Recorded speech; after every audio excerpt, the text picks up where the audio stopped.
This is a video about scraping paint.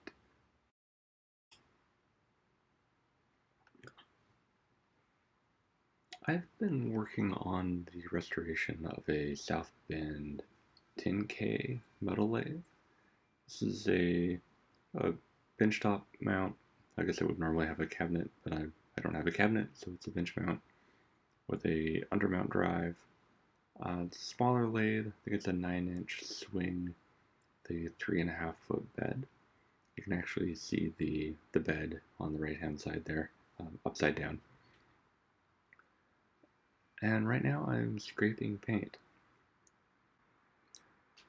This particular part is the headstock support. It's the piece that holds the holds the bed up off the bench on the left hand side under the headstock. You can see it there in this photo on the left. I'll put an arrow up here in a second. And this is the lathe that I'm working on before I took it apart. I don't have any video of the disassembly or any of the other work I've done. This lathe has a somewhat interesting history. It was my neighbor's lathe back when I was in grade school. I lived across the street, actually. And I didn't actually know he was a machinist until quite a while later. He had a small machine shop, a pretty respectable machine shop. A couple of milling machines, from what I gather. Obviously a lathe. Who knows what else? Unfortunately, all of that burned down in a house fire, probably 15 or 20 years ago.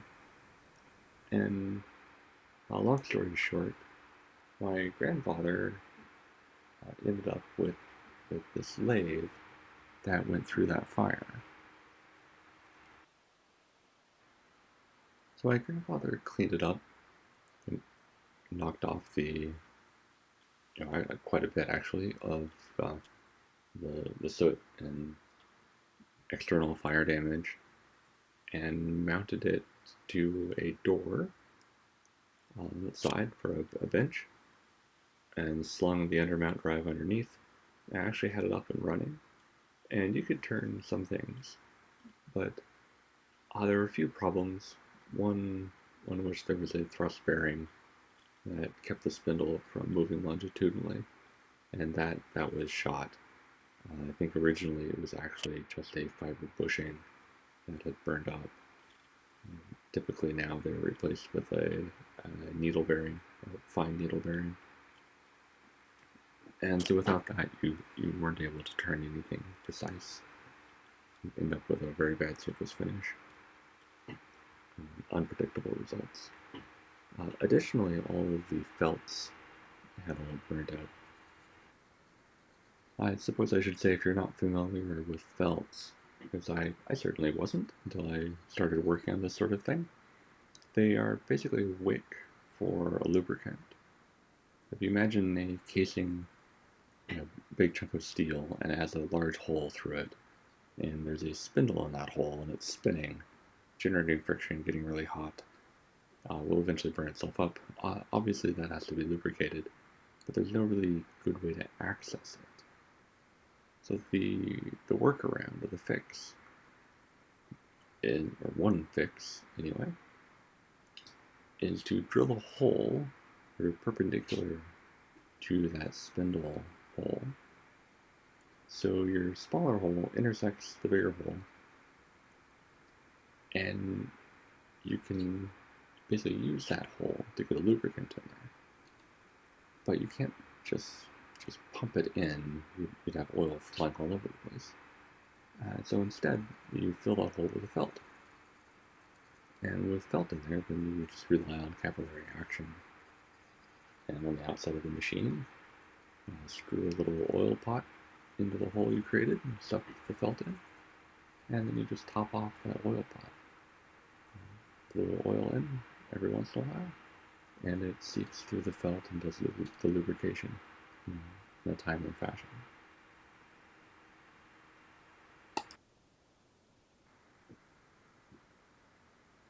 Getting back to our headstock here, basically at a stopping point again. I probably had to go off and do something like cook dinner or put someone to bed. And we were back probably a couple hours later in my flannel pants, which are absolutely gorgeous. And I'm putting on another coat of citrus strip here, and you just saw me do something I probably won't try again, but I'd seen on a YouTube video. I I tried using saran wrap basically to just coat the citrus strip. It's been fairly hot, and I've had some trouble with the paint stripper actually drying out before I can get back to it and scrape it off. And when that happens, it just seems to waste the product.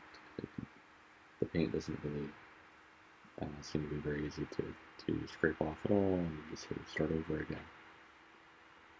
So a video I saw about citrus strip actually recommended using a layer of plastic to set on top in order to prevent that from happening. Unfortunately, when I tried that, the citrus strip immediately ate through the saran wrap. You could actually just see it sort of dissolving as I put it on there. So I pulled the bulk of it off and then just threw it away. Came back the next morning and did the scraping you just saw. And here we are that night. You can see we're making progress. Still a few spots. That face that we're looking at right now is almost completely covered with paint.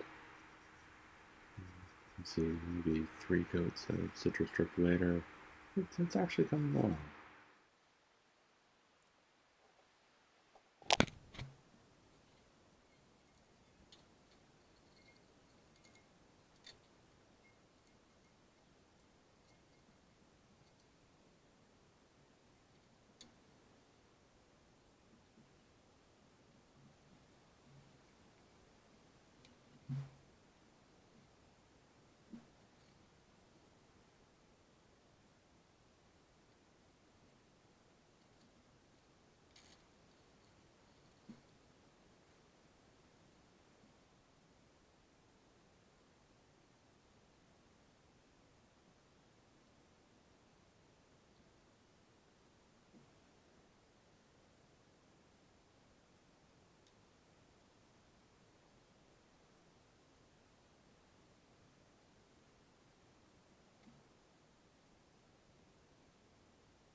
So I should probably add one thing. If you plan on doing something like this yourself, the the entire video so far has been running at 20x speed. So this is a fairly slow process, and I'm going to speed the rest of this up because I think it's actually pretty boring.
And that's about all the scraping this part's going to get.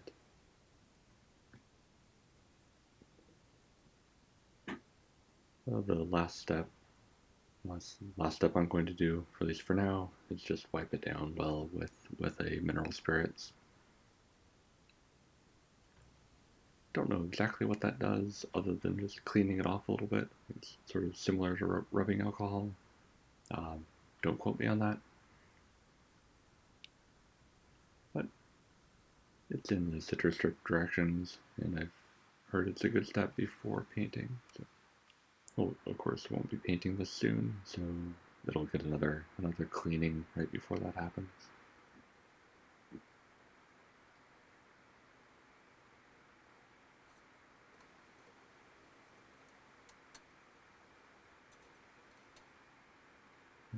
That's about it. There's maybe a spot or two just in the creases.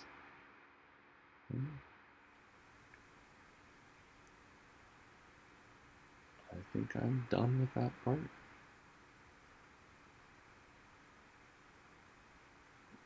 Probably only took 6 or 8 hours of paint stripping.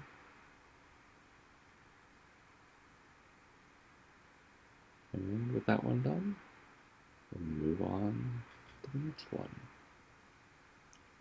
This is the tailstock foot.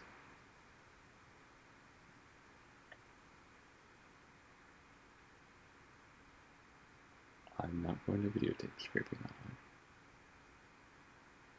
Sorry about that.